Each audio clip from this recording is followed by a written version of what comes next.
সকাল থেকেই কিন্তু ট্রেন্ডটা অনেকটাই স্পষ্ট হয়ে যাচ্ছিল যে কল্যাণ বন্দ্যোপাধ্যায় তিনি কিন্তু বড় ব্যবধানে জিতছেন, যেটা এখনো পর্যন্ত ইলেকশন কমিশনের দেওয়া তথ্য সেই অনুযায়ী 19,000-এর বেশি ভোটে কল্যাণ বন্দ্যোপাধ্যায় তিনি এগিয়ে রয়েছেন। কিন্তু তৃণমূল এবং কল্যাণ বন্দ্যোপাধ্যায় তারা দাবি করছেন 99,000-এর বেশি ভোটে তারা এগিয়ে রয়েছেন। এখনো পর্যন্ত সেইগুলি যে ফর্ম 20 রয়েছে সেটা নথিবদ্ধ হয়নি, সেই কারণে ইলেকশন কমিশনের তরফ থেকে সেটা এখনো জানানো হচ্ছে না। যদিও কল্যাণ বন্দ্যোপাধ্যায় তিনি যেটা দাবি করছেন যে 1 লক্ষেরও অনেক বেশি ব্যবধানে তিনি কিন্তু জিতবেন। এবং যেটা উল্লেখযোগ্য বিষয় যে আমরা দেখেছিলাম যে এই কেন্দ্রে একদিকে যেমন কল্যাণ বন্দ্যোপাধ্যায়, তার বিরুদ্ধে বিজেপি প্রার্থী ছিলেন কবির বোস এবং তার সঙ্গে সিপিআইএম প্রার্থী দীপশিতা ধর। সেই অর্থে কিন্তু যেটা দেখা যাচ্ছে বিজেপি এই শ্রীরামপুর লোকসভা কেন্দ্রে এখনো পর্যন্ত দ্বিতীয় স্থানে রয়েছেন এবং তার থেকে অনেকটা ব্যবধানে দীপশিতা সিপিআইএম প্রার্থী তৃতীয় স্থানে রয়েছেন।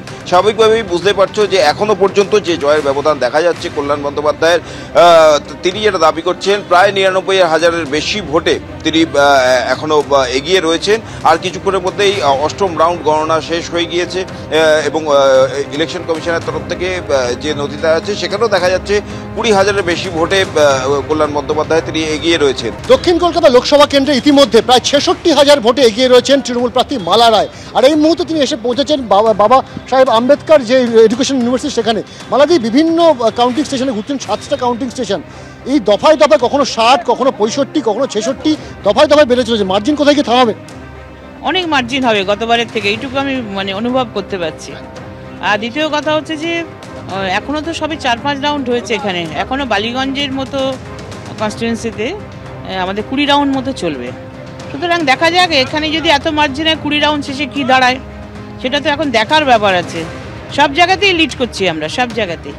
একটা বিষয় দেখা যাচ্ছে যে শুধুমাত্র যে পশ্চিমবঙ্গের ক্ষেত্রে নয়, গোটা দেশ জুড়ে একটা যে এক্সিট পোল বেরিয়েছিল সেখানে বলা হচ্ছিল মোদি ঝড়ের কথা, বিজেপি ঝড়ের কথা, কিন্তু বাস্তব ছবিটা সম্পূর্ণ উল্টো আসছে। এবং সেক্ষেত্রে দেখা যাচ্ছে যে ইন্ডিয়া জোট অত্যন্ত ভালো ফলাফল করছে এবং সেক্ষেত্রে একটা কড়া বিরোধী আসনে হয়তো তারা বসলেও বসতে পারে। সেই জায়গা থেকে কী মনে করছেন করে পরিস্থিতি? আসলে ঝড়টা এখন হাওয়া হয়ে গেছে, বুঝতে পেরেছেন তো? সেই ঝড়ের সেই বেগ নেই এখন।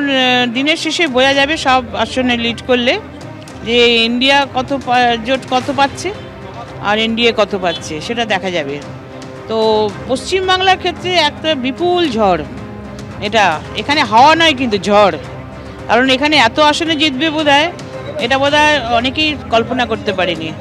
এবং আজকে মিডিয়া আপনারা বলছেন, খুব ভালো লাগছে যে আজকে সত্যি কথা এতগুলো আসনে এগিয়ে আছে এবং সে সংখ্যাটা অনেক বেশি। সুতরাং বিরোধী দলকে অনেক পিছিয়ে রেখে কিন্তু আমাদের প্রার্থীরা এগিয়ে গেছে।